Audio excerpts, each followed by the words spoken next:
ایک عورت عراق سے آئی، اس کی 5 یتیم بچیاں تھیں تو اسے ضرورت تھی وظیفے کی۔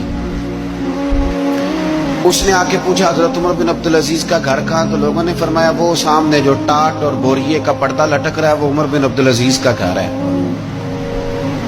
دروازے پہ دستک دی تو ایک عورت اندر برتن دھو رہی تھی۔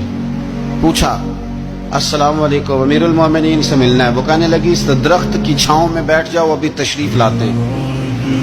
تھوڑی دیر گزری تو حضرت عمر بن عبدالعزیز آئے تو کنویں سے پانی نکال کے نا، سین میں کنواں تھا تو جو جگہ میں مٹی اڑ رہی تھی نا، گرد اڑ رہی تھی، ہوتا ہے نا عصر کے بعد لوگ پانی پھینکتے ہیں، وہاں پانی پھینکنے لگے، چھڑکاؤ کرنے لگے۔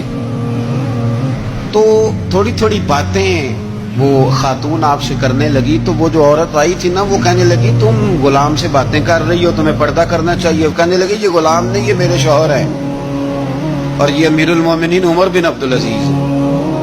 کہنے لگی یہ عمر بن عبدالعزیز ہے؟ کہا ہاں یہ عمر بن عبدالعزیز ہے۔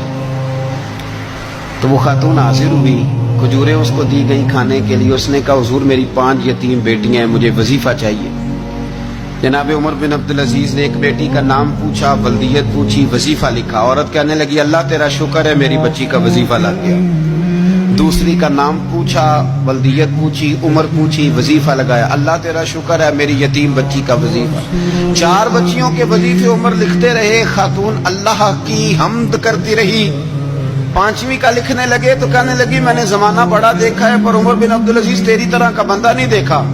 آپ فرمانے لگے اب میں 5ویں کا وظیفہ نہیں لکھتا، 4 کا وظیفہ جا کے گورنر سے منظور کرا لے اور 4 کو کہنا تھوڑا تھوڑا 5ویں کو بھی دے دے۔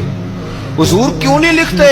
فرمایا جب تک تو حمد کے لائق رب کی حمد کر رہی تھی میں وظیفے لکھ رہا تھا، اب تو نے میری تعریفیں شروع کر دی۔